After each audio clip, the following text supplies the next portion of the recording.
Hello, lovely listeners, and welcome back to Tips for the Time-Traveling Courtier, your sassy survival guide to dodging disasters for the gilded, gossip-fueled, and occasionally guillotine-ready snake pits of medieval Europe.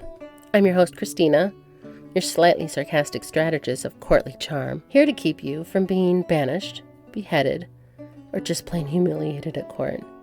Today, we're diving into a high-stakes game of flattery, favors, and faux pas, where one wrong word could cost you your favor, your freedom, or your head. Medieval courts were dazzling but deadly, a swirl of velvet, venom, and ambition where nobles, knights, and schemers vied for power. Whether you're bowing in Elizabeth of York's glittering hall, or whispering in a baron's manor, survival hinges on a silver tongue, cunning trades, and dodging velvet-slippered traps. So let's weave the tips, tricks, and historical blunders to keep you charming, connected, and alive. Grab your scented gloves, sharpen your wit, and let's navigate the courtly jungle. Courts were battlegrounds of words and favors, where flattery could crown you, and a misstep could crush you. Here's how to thrive without tripping.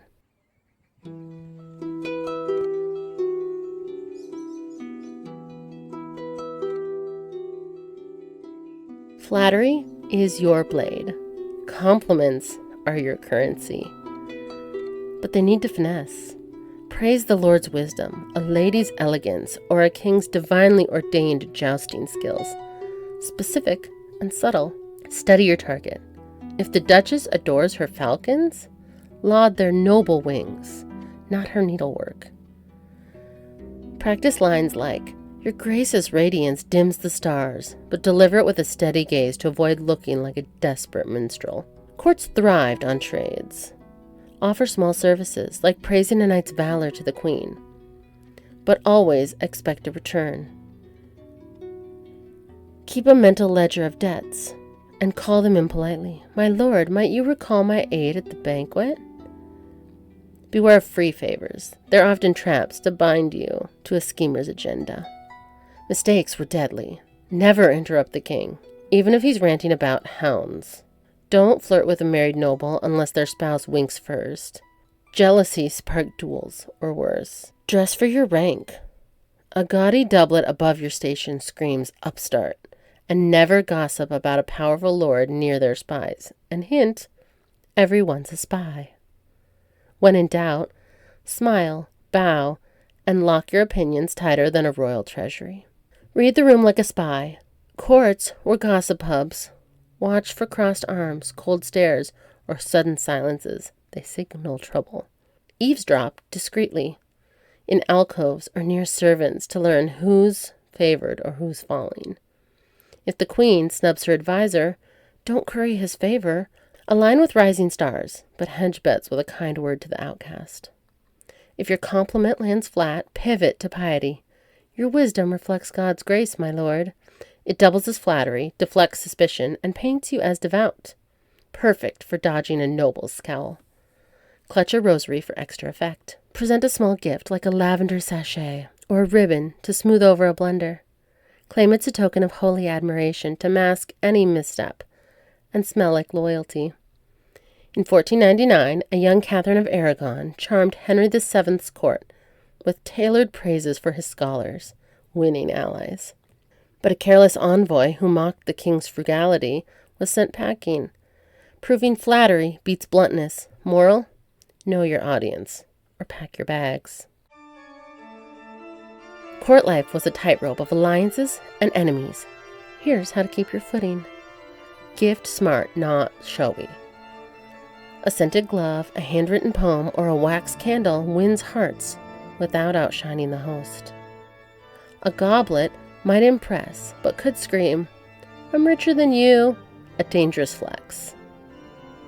Present gifts with a bow and a line like, "Your glory inspires this humble token." Exit strategies save lives. If you've offended, have an excuse ready. "The wine clouded my tongue, my lady." Blame drink, jest, or divine distraction, then slip to a side door. Courts forgave charmers, but held grudges longer than a winter siege. Befriend the gatekeepers, servants, pages, or the queen's ladies to know the court's pulse. Offer to carry a tray or deliver a message to glean gossip or favor. Their whispers can warn you of a lord's wrath or a rival's plot. Stay neutral in feuds. If factions clash, don't pick sides publicly. Smile and say, I pray for the court's harmony. To avoid being caught in a noble's vendetta, neutrality keeps your head on your shoulders. Linger near servants or scribes, offering to hold a candle or quill while they chat. Their gossip reveals who's rising or falling, letting you tailor flattery or dodge doomed allies. Carry a small mirror, claiming it reflects divine truth. It wards off evil glances, per superstition, and lets you check your face before facing the queen. In 1500s France, a courtier won a duke's favor by praising his new chapel, only to lose it by joking about his rival's wife. A swift gift of spiced wine saved him from exile. Charm repairs what wit ruins. It's time for Fashionably Foul, our segment on courtly disasters. Today's star, Anne Boleyn. In the 1520s, young Anne's sharp wit and flirty banter won Henry VIII's heart, but alienated rivals like Wolsey. Her bold tongue sent enemies plotting, foreshadowing her 1536 fall. Moral? Flattery wins friends. Sass makes foes. I'm in trouble.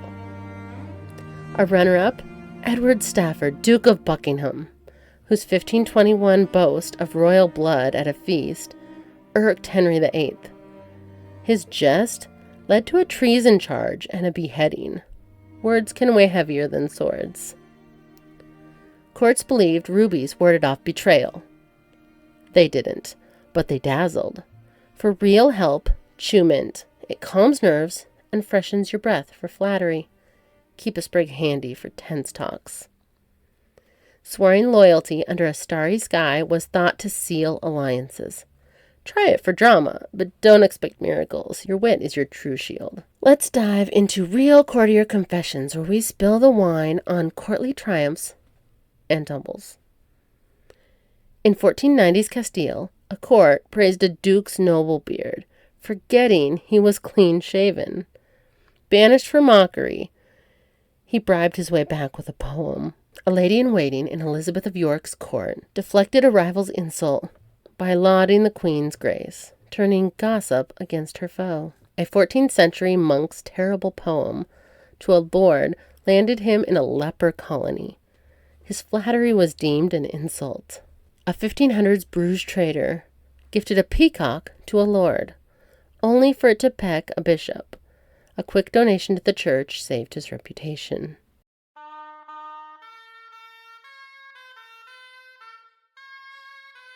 Now it's time for the listener questions, where we tackle your courtly conundrums. Today's query comes from Timid Tom. Dear time-traveling courtier, I'm headed to 15th century Burgundy's court, and I'm terrified of messing up. How do I flatter without seeming fake? And what's the worst mistake to avoid? Sincerely, Timid Tom. Tom, you're about to shine in Burgundy's court like a polished gem. Here's your guide to courtly charm. Praise specifics. The Duke's new tapestry, his jousting prowess with lines like, Your lance is the envy of Christendom. Echo his boast subtly to avoid sounding desperate. Never joke about a noble's lineage, wealth, or courage. It's a duel-worthy offense. If you slip, apologize with a gift, a ribbon, or a candle, and blame heady wine. Offer to pass a message or praise the Lord's valor to the Duchess. Track debts and call them in gently. Might you recall my aid, my lady? Notice who's favored. Smiling courtiers signal allies. Frowns mark foes. Eavesdrop near pages to learn the court's mood and tailor your charm. Carry a lavender sachet to waft during talks. It calms tempers and signals refinement. Call it a holy charm if questioned. Tom, with these tricks, you'll guide through Burgundy like a courtly comet. Keep your flattery sharp, your favors strategic, and your faux pas few. Here's your starter pack for surviving the court.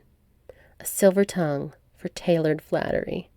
a lavender sachet for scented apologies, a small mirror for superstition and grooming, a memorized excuse for quick escapes, a sharp ear for gossip and alliances. And don't forget, charm smart, stay alive. Thanks for tuning in to Tips for the Time-Traveling Courtier. I'll see you for more tips and tricks in a few weeks, unless you're listening on Patreon, and then we have this chat every week. The link is in the show description. Until next time, keep your compliments clever, your favors calculated, your wits clean, and your chamber pot bombs so far away. Stay charming, and may St. Valentine, patron saint of courtly love, guide your travels.